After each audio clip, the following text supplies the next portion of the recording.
alors je m'appelle Florent Hernandez, je suis le fondateur de la société Socialimap, qui est un outil d'automatisation de diffusion de contenu sur les réseaux sociaux et d'employé advocacy. D'accord. Alors aujourd'hui, tu animais un atelier sur les MarTech, les outils sur les médias sociaux. Qu'est-ce qu'on peut en retenir? Alors on est parti, pendant cet atelier, on est parti sur un postulat de base qui est de dire que les comportements d'achat ont changé de la part des prospects, que ce soit en B2B ou en B2C, et que du coup, par conséquent, il fallait changer son comportement de vente. Aujourd'hui, 70% du parcours d'achat est effectué de manière autonome par un prospect sur le web, donc on est obligé de changer sa manière de vendre.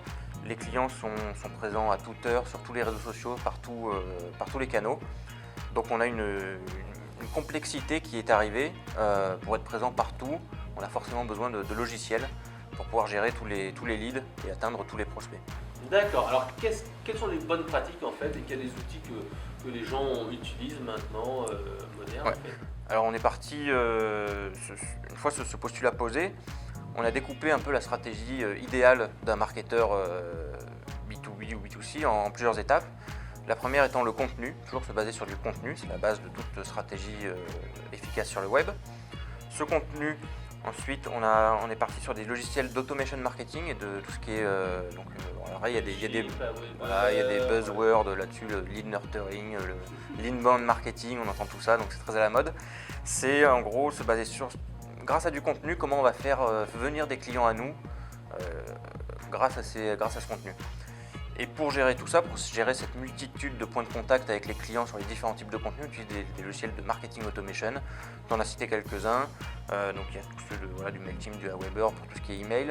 Après il y en a des beaucoup plus compliqués, des beaucoup plus chers aussi, type HubSpot, Eloqua, ce genre de Marketo, etc.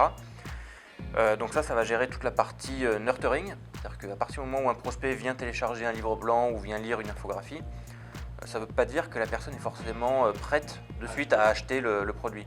Donc on va le faire rentrer dans un cycle de nurturing, on va lui renvoyer un autre contenu et peut-être un second 2 semaines après. Et en fonction de s'il a ouvert le mail, pas ouvert le mail, tweeté ou effectué une action quelconque, on va l'envoyer dans un scénario prédéfini pour le scorer, le lead scoring. Et une fois qu'il est prêt à acheter, on va le transmettre aux commerciaux qui vont aller closer la vente. Donc ça c'est la partie automation marketing. Donc du contenu, de l'automation marketing avec la partie CRM évidemment pour emmagasiner toutes les données. Et la dernière partie qui est l'amplification, c'est ce qu'on fait nous chez Socialimap, c'est comment on va booster la visibilité de tous ces contenus et notamment en proposant aux salariés d'une entreprise de partager les différents contenus qui sont édités par la boîte. Donc quand on est dans le cadre d'un département commercial, on appelle ça du social selling, c'était l'objet du forum d'aujourd'hui. Quand on est dans le cadre je vais citer Adidas par exemple, qui est un de nos clients, on est vraiment dans une optique de marque employeur, de visibilité, d'image de l'entreprise. Donc là, on véhicule par les salariés l'image de l'entreprise. Voilà.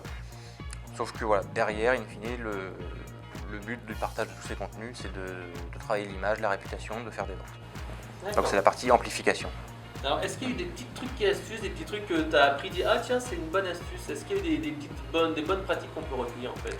Alors la bonne pratique, pendant l'atelier, on a beaucoup parlé de budget déjà, parce que faire tout ça, s'il faut qu'on achète un CRM, un outil de marketing automation, un outil produire du contenu, etc. pour des petites entreprises, on n'a pas forcément les budgets adéquats, donc on a beaucoup parlé de ça dans l'atelier. Et on a conclu sur le fait que ce n'était pas forcément réservé aux grandes entreprises. Il y avait beaucoup de solutions en SaaS qui étaient plus ou moins gratuites ou avec des petits forfaits. Beaucoup de choses qui pouvaient s'internaliser aussi. Donc on a dit qu'il y a beaucoup de choses qui pouvaient être faites même dans les petites entreprises, mais que vraiment tout se basait sur le contenu. C'était la base de tout. C'était pas la peine d'aller s'équiper en CRM, en Salesforce, en je sais pas quoi, si à la base on n'avait pas du contenu, du bon contenu, et qu'on n'avait pas étudié en amont ses personas, sa cible. Quelle est ma cible, qu'est-ce que je leur raconte, qu'est-ce que je leur dis, quel est mon objectif. Donc voilà, c'est un parti. Bonne pratique 1, c'est avoir une politique de contenu, de création de contenu. Est-ce qu'il y a une deuxième bonne pratique, une deuxième astuce qui était intéressante sur justement ces outils ou une technique qui a bien marché, qui a eu des très bons résultats? Alors les techniques qui marchent bien, c'est un peu paradoxal, mais pour faire des ventes, en fait, il ne faut pas être commercial. Le contenu, c'est l'erreur qu'on fait souvent, c'est que quand on crée du contenu, on veut être trop commercial, on veut trop vite conclure la vente et on va créer un contenu qui va expliquer comment utiliser son produit par exemple. Voilà. Et ben en fait, c'est pas ce qui va intéresser la cible. Si on se pose 5 minutes avant et on réfléchit sur la stratégie, qu'est-ce qui intéresse ma cible? Ça va plus être un contenu, une infographie qui explique son marché et pas forcément un contenu qui parle de mon produit. Voilà. Donc ça, c'est bien une astuce qui est importante. C'est pas une astuce, même c'est la base de la stratégie qui va fonctionner, quoi. Ne pas parler de ses produits, ne pas être trop commercial et parler plutôt apporter de la valeur au client. Et l'aider dans son problème. En quoi je peux t'aider toi? Comment je vais t'aider à faire mieux ton travail? Voilà, tout à fait. Ok. Alors, si on veut en savoir plus, on va sur quel site internet? Alors, on peut aller sur www.socialimap.com. On a tout qui est expliqué. On a beaucoup de cas clients, beaucoup de documentation qu'on peut aller voir sur notre site web et on peut s'inscrire en ligne directement pour tester l'application. Et je crois d'ailleurs que, en parlant de cas clients, aujourd'hui pour Social Selling Forum, en fait, Socialimap a été utilisé. Tu peux nous dire comment vous en êtes servi exactement? Ouais, c'est très simple. En fait, on a une application mobile chez Socialimap qui s'appelle Ambassador, sur laquelle on peut inviter tous les influenceurs de l'événement.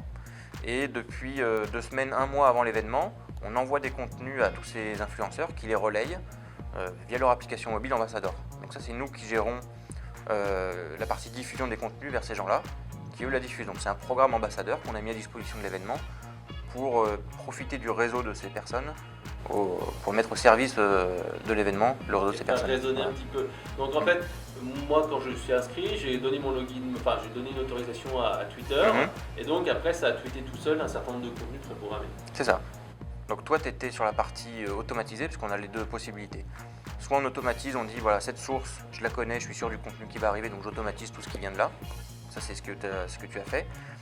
Ceux qui sont un peu plus réticents, ils passent par l'application mobile et ils ont une notification push à chaque fois qu'il y a un nouveau message et ils décident oui ou non de le relayer sur leurs réseaux sociaux.